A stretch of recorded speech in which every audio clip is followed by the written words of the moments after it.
The flight attendant's hand trembled as she placed a napkin on my tray table. I didn't think much of it until I saw what was written on it. In rushed, uneven ink, the words read, "Pretend you're sick. Get off this plane right now." At first, I thought it was some kind of joke. Maybe a prank, or a mistake meant for someone else. But then I looked up and froze. The attendant, a young woman with calm eyes that didn't match the fear on her face, was watching me from the end of the aisle. She didn't look irritated or confused. She looked terrified. She leaned in slightly, pretending to check the row behind me, and whispered under her breath, "Please, I'm begging you." Every instinct in me wanted to ask what she meant, but the words wouldn't come out. Her expression said everything. This wasn't a misunderstanding. This was a warning. I sat there, gripping that napkin like it was a live wire. Around me, everything looked normal, passengers chatting, kids laughing, the usual chaos before takeoff.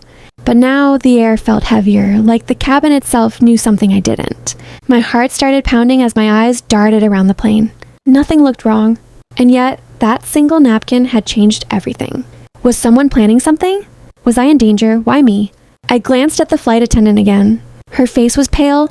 Her eyes flicked toward the back of the plane, then to the front, as if she was watching two different threats at once. When she caught me looking, she gave a tiny shake of her head, warning me not to move, not to speak. For the next few minutes, I sat perfectly still, pretending to scroll on my phone while my mind raced through every possible explanation. Maybe she saw someone acting suspiciously. Maybe there was a technical issue she couldn't announce yet. Or maybe this flight was never supposed to take off at all.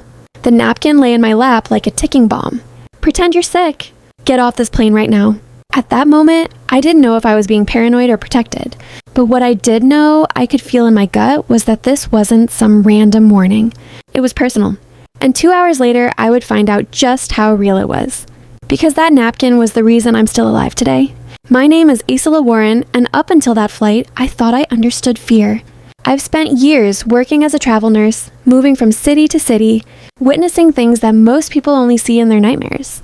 I've held dying hands, whispered comfort into the silence of hospital rooms, and seen the line between life and death blur more times than I can count. But nothing, absolutely nothing prepared me for that napkin. The plan was simple. After months of back-to-back assignments, I'd finally taken a break. My mom had just recovered from heart surgery in Boston, and I wanted to surprise her. I even told my sister Chloe to get her camera ready so we could film Mom's reaction. She texted back heart emojis and a reminder to bring those cookies Mom loved from the LAX bakery. Everything about the day felt warm, normal, safe. The terminal buzzed with energy, families hurrying to gates, businessmen on calls, the usual airport soundtrack of rolling luggage and overhead announcements. I remember feeling grateful, even peaceful. For the first time in months, life felt under control. When I boarded, the crew greeted everyone with polite smiles, but one of them stood out. Her name tag read Alyssa. She didn't have the plastic cheerfulness of the others. Her movements were sharp, deliberate, like someone trying to appear calm while her brain was on fire. Her eyes moved over every passenger, not casually, but purposefully, studying faces, counting, watching. When our eyes met, she froze for just a second, as if she recognized me. Then she looked away, forcing a smile that didn't reach her eyes. I brushed it off, found my seat 14C aisle, and settled in. Across from me sat a man in a black jacket who kept adjusting his bag under the seat, opening and closing the overhead bin for no reason. Beside him, a teenager clutched a backpack so tightly his knuckles were white. Something about the air felt wrong.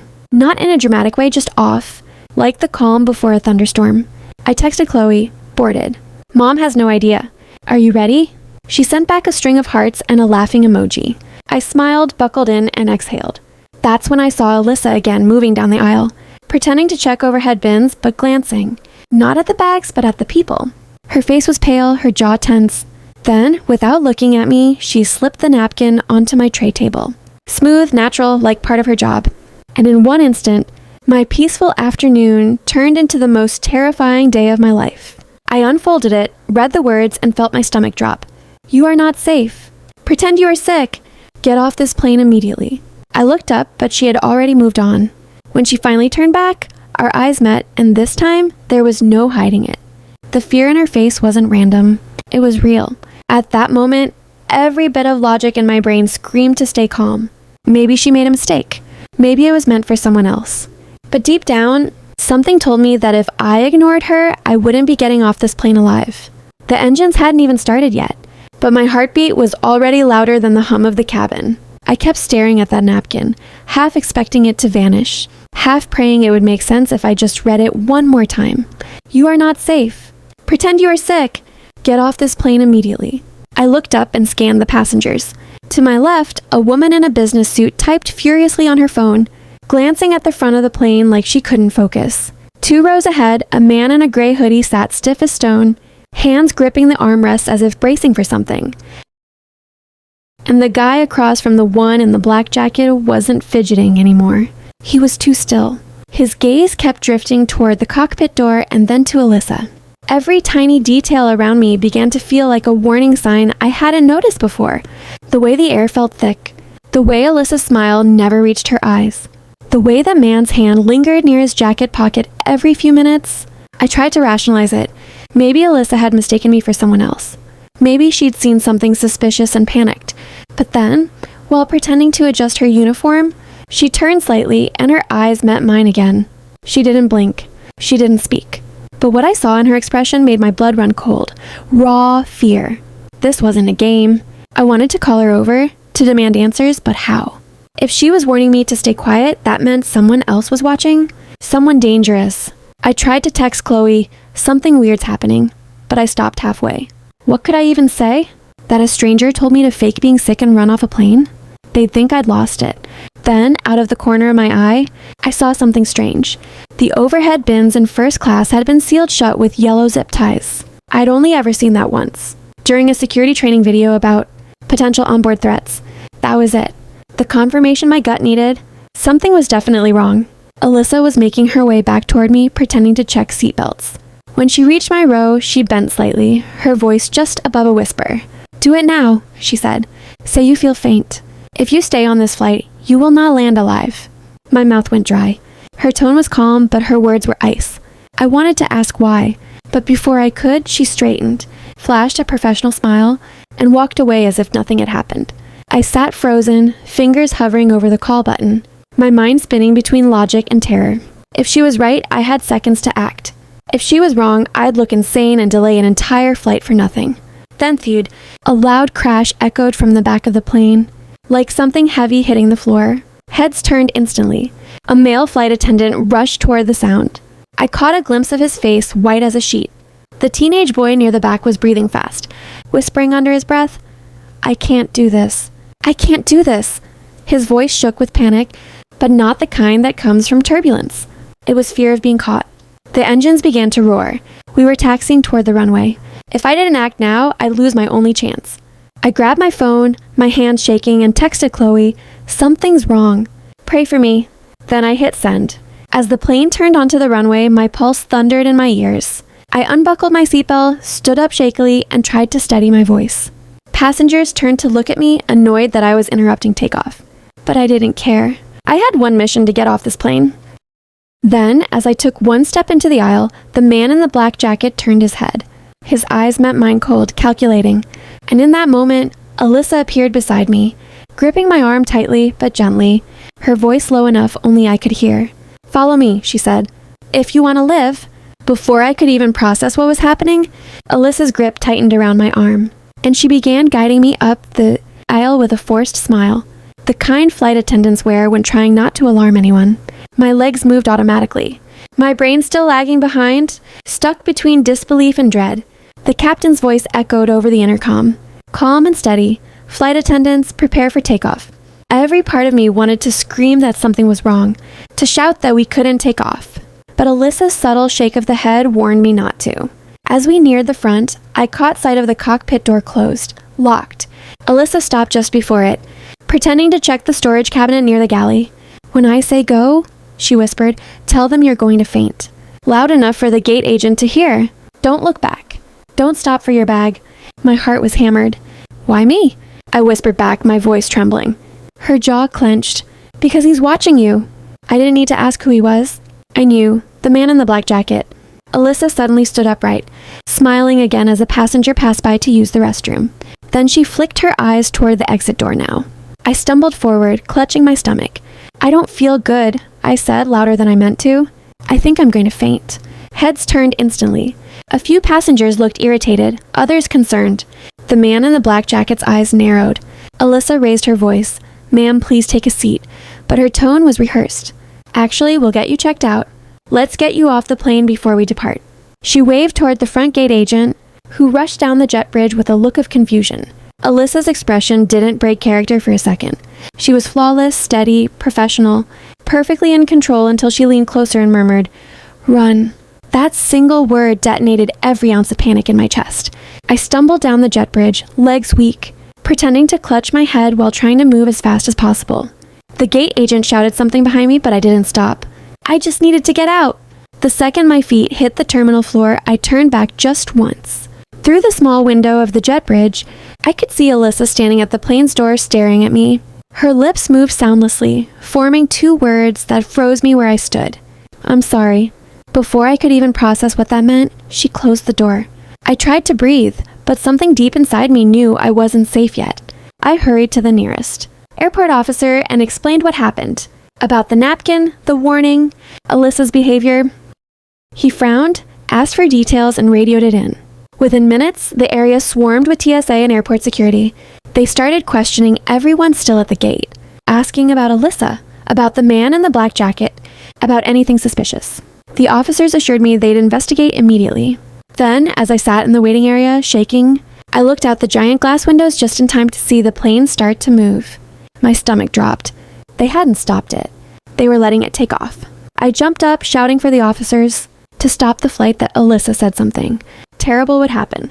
But by the time they radioed the control tower, it was too late. The engines roared, the plane gathered speed, and in the distance, I saw it lift into the gray afternoon sky, a silver streak rising higher and higher until it disappeared behind the clouds. The officer put a hand on my shoulder. "Ma'am, please calm down. The plane's already in the air. We'll contact the pilot. Everything's under control." But deep down, I knew that wasn't true. Because Alyssa hadn't just saved me.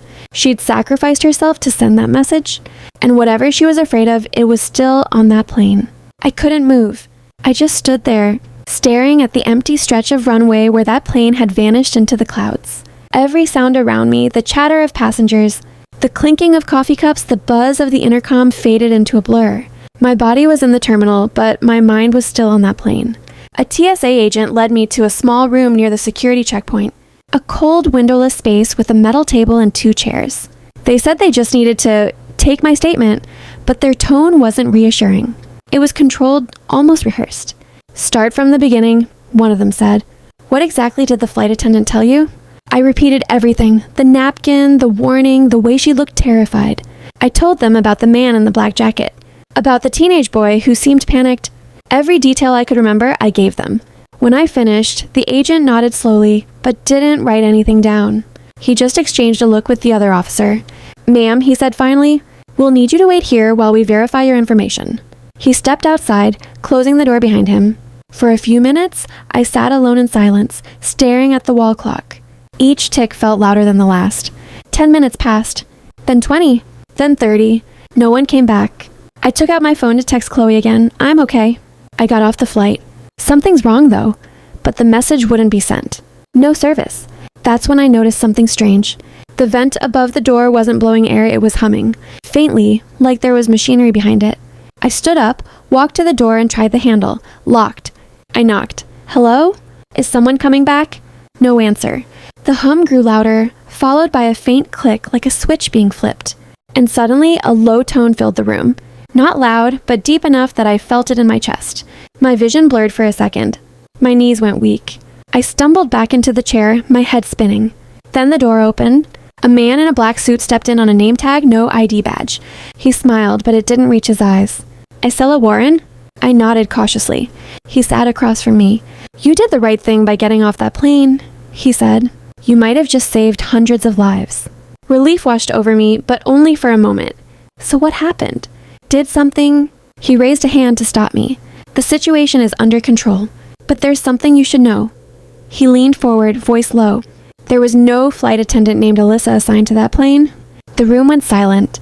My breath caught in my throat. "What are you talking about?" I whispered. "I talked to her. She gave me the napkin. She saved me." He didn't answer right away. He just stared, his expression unreadable. Finally, he said, "We reviewed the boarding footage. There's no record of anyone matching that description." Not among the crew. Not among the passengers. My heart pounded. That's not possible. He slid a photo across the table. It was a still frame from the security camera at my gate. I was there, clear as day, standing at the boarding door. But Alyssa wasn't. It looked like I was talking to no one. I felt my throat close. My mind spun, trying to find logic where there was none. I could still hear her voice, still see her face. I knew she was real. The man in the suit stood up. We're going to need you to stay available for questioning. Someone will escort you home. I wanted to argue, to demand answers, but my body felt heavy, numb. As he turned to leave, I finally managed to ask, "Did the plane land safely?" He paused. "We'll be in touch." Then he walked out, locking the door behind him, and I sat there in silence, realizing that I didn't even know what was real anymore. Because if Alyssa never existed, then who or what warned me to get off that plane? They released me a few hours later, but it didn't feel like freedom. The escort they assigned, a man in an unmarked jacket with no badge, didn't say a word the entire drive. He dropped me off outside my apartment complex, nodded once, and drove away before I could ask a single question. When I finally stepped inside, everything felt off.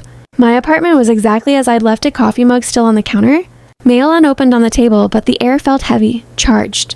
Like someone had been there, I locked the door, checked the windows twice, and sat down on the couch, replaying every detail in my head. The napkin, Alyssa's face, the sound of her voice when she said, "If you stay on this flight, you will not land alive." I must have stared at the wall for an hour before my phone buzzed. It was Chloe. "Where have you been? You scared the hell out of us." "That flight?" She stopped mid-sentence, her voice breaking. "Isla, you need to turn on the news." My stomach dropped. I grabbed the remote, flipped to the first channel I saw, and froze. A breaking news banner flashed across the screen. Passenger plane from LAX to Boston. Crashes after mysterious communication failure. The anchor's voice trembled as she read the details. Flight 452 lost contact with air traffic control. Approximately 27 minutes. After takeoff. Radar data shows the aircraft descending rapidly before disappearing from tracking systems. Emergency crews have been dispatched. I couldn't hear the rest. My vision tunneled. My hand shook so violently I dropped the remote. That was my flight. The one I was supposed to be on. Chloe was crying on the phone. "Isla, I saw the flight number.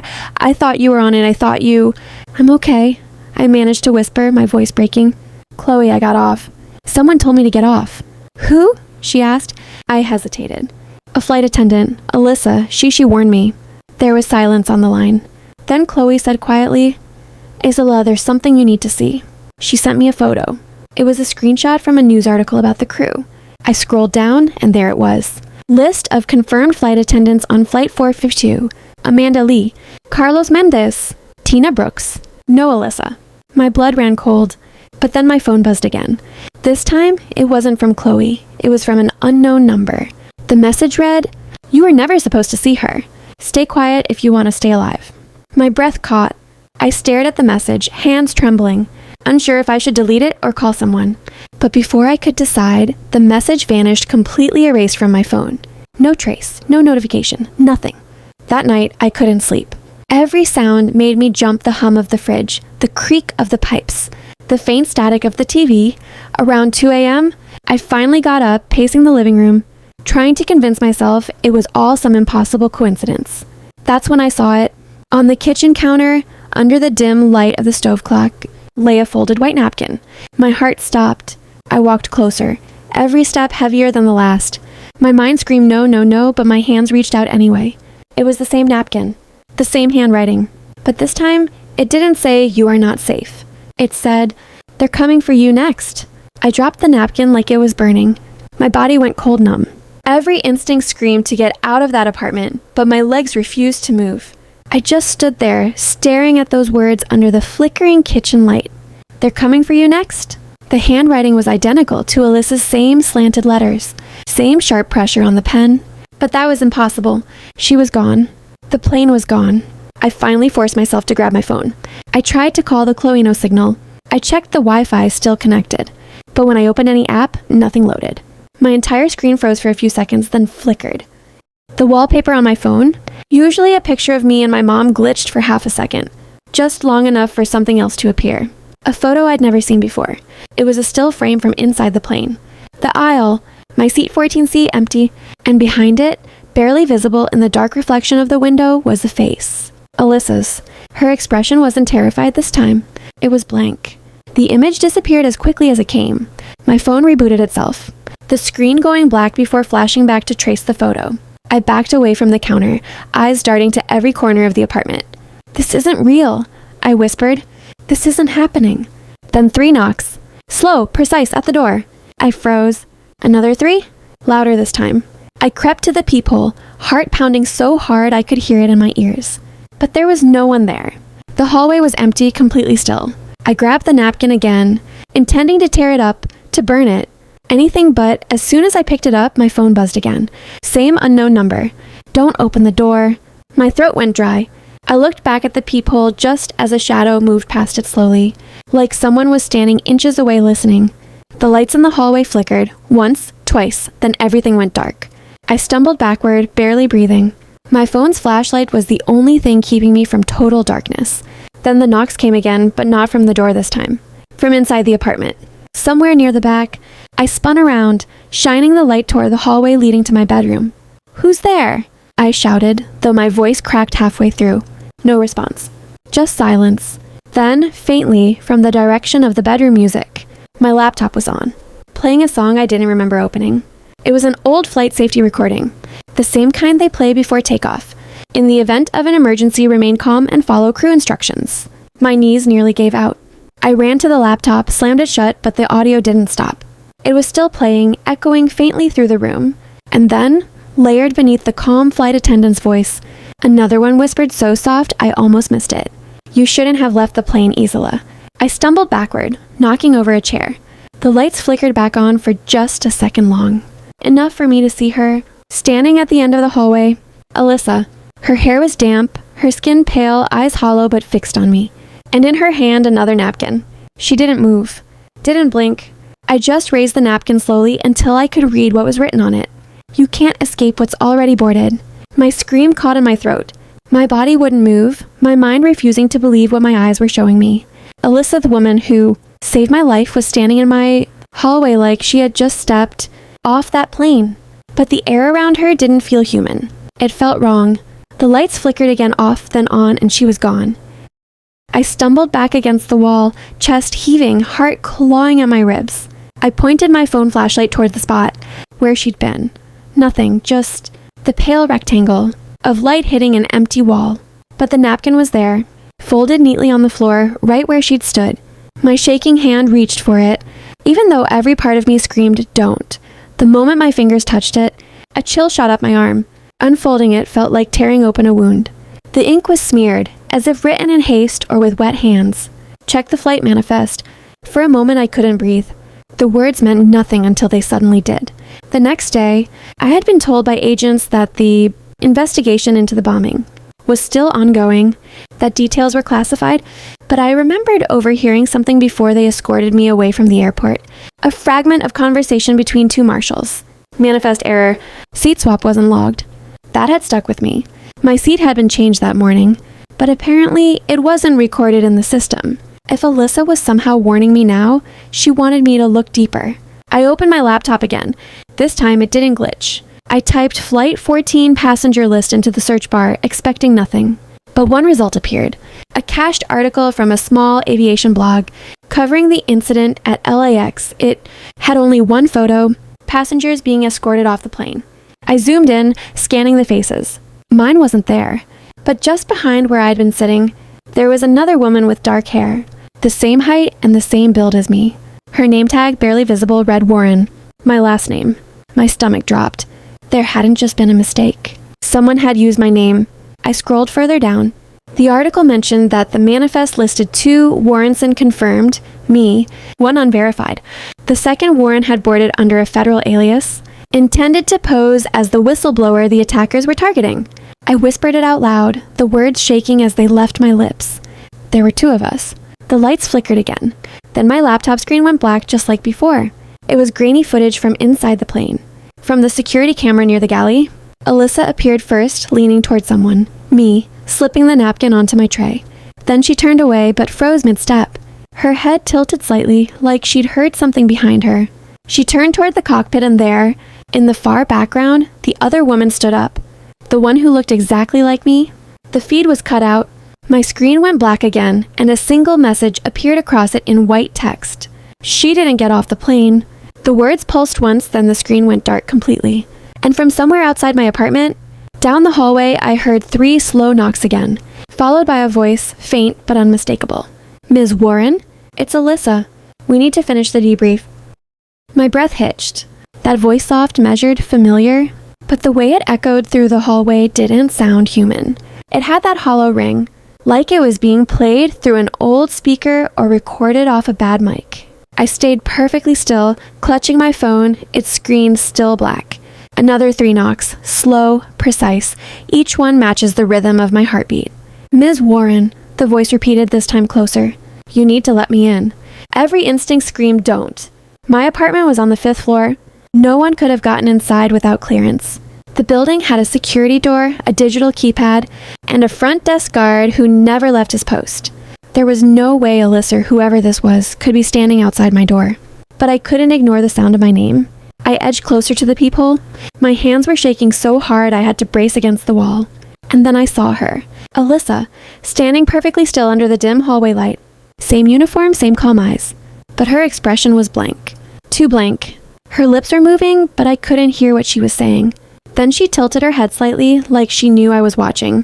Her gaze locked onto mine through the peephole. And she smiled. Not the kind of smile that says, "You're safe." The kind that says, "You're next."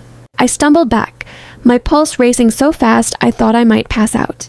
My phone buzzed in my hand, an unknown number. I answered without thinking. A man's voice came through, low and urgent. "Do not open that door.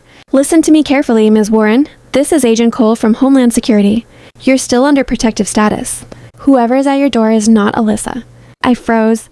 "She's dead," he said quietly. The real Alyssa didn't make it past the debrief. We recovered her body this morning. My knees gave out. The phone nearly slipped from my hands. "But she's here," I whispered. "She's right outside. Get away from the door." The agent snapped. Before I could move, the knocks turned violent. The metal door rattled like someone was slamming their fists against it. "Ms. Warren, open the door." The voice outside was louder now, distorted, angry. "You're not safe in there." "They're coming for you." My vision blurred from fear. I backed away until my shoulders hit the opposite wall. The door handle twisted. Metal scraped. The lock groaned. The agent's voice cut through the chaos. "Emergency response is 2 minutes out. Stay away from the entrance. Don't look." The line went dead. Then everything went silent. The handle stopped moving. The knocking ceased. Even the hum of my refrigerator seemed to fade. Then, from under the door, a thin line of white paper slid into view. Another napkin. I didn't want to look, but I had to. I crouched slowly and unfolded it with trembling hands. Written in the same frantic handwriting as before were 5 words. "You never got off the plane." My phone slipped from my grasp and clattered to the floor. Because when I looked up, the room around me wasn't my apartment anymore. It was the cabin. Same narrow aisles. Same flickering lights. The faint smell of jet fuel and coffee. And from somewhere down the aisle, I could hear it. The captain's voice, calm but uneasy over the intercom. "Ladies and gentlemen, we'll be taxiing shortly. Please fasten your seatbelts." My stomach dropped. I turned toward the window beside me and saw my own reflection. Except it wasn't moving. My throat went dry. My reflection stared back at me, but it wasn't me. Its lips were still, its eyes unblinking, locked in a frozen half smile while mine were trembling wide. I lifted my hand slowly, and the reflection didn't follow. It just sat there, head tilted slightly, as if studying me from the other side of the glass. The cabin lights dimmed. A low chime rang overhead, the familiar ding before takeoff. Passengers murmured around me, shadows of people I half recognized faces from that flight. The teenage boy, the woman in the suit, even the man in the black jacket. All seated quietly, staring straight ahead. None of them were moving. "Ma'am," a voice whispered behind me. I turned. Alyssa stood in the aisle again, her uniform perfectly pressed, her face calm but pale under the flickering cabin lights. "You never listened," she said softly. "You thought you got off. But you never left the flight, Isela." My pulse pounded in my ears. "That's not true," I said. I walked off. I talked to agents. Her head tilted, the same unnatural angle I'd seen through the peephole. "Memory isn't proof," she said. "What happens in a dying mind feels real." The floor beneath my feet vibrated as the engines roared to life. The hum built into a thunderous growl pressing against my chest. The teenage boy's voice came from 2 rows back. I turned, and his eyes were open now, staring right through me. They said no one would know, that it would look like an accident. The smell of smoke filled the cabin, faint at first, then stronger. I coughed, waving my hand in front of my face. When I looked back, Alyssa was closer. "You have to decide," she said. "Wake up or stay here with us." "Wake up?" Her expression softened, almost sad. "You sent the text, remember? Something's wrong. Pray for me." That was the last thing you did. My hand shook as I looked at my phone, still open to that message. Unsent, frozen at the edge of the signal. The little paper airplane icon flickered endlessly, trying to send, but never completing. Smoke thickened. The passengers began to dissolve into static, their outlines breaking apart like snow on a dead TV channel. Alyssa reached out her hand. "You can't change what happened, but you can stop living in the crash." Tears blurred my vision. "I don't understand." "Then listen," she said.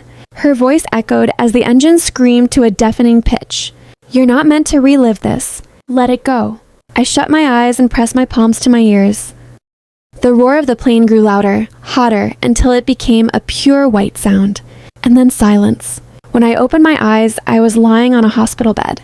The beeping of a heart monitor filled the room. Tubes ran from my arm. A nurse was speaking softly into the radio. "She's conscious." She made it. Outside the window, the morning light broke through gray clouds. For a long moment, I just started half expecting to see the flicker of cabin lights again. Then, from the bedside table, a folded napkin caught my eye. It was blank except for a single sentence written in neat, steady handwriting. "You listened."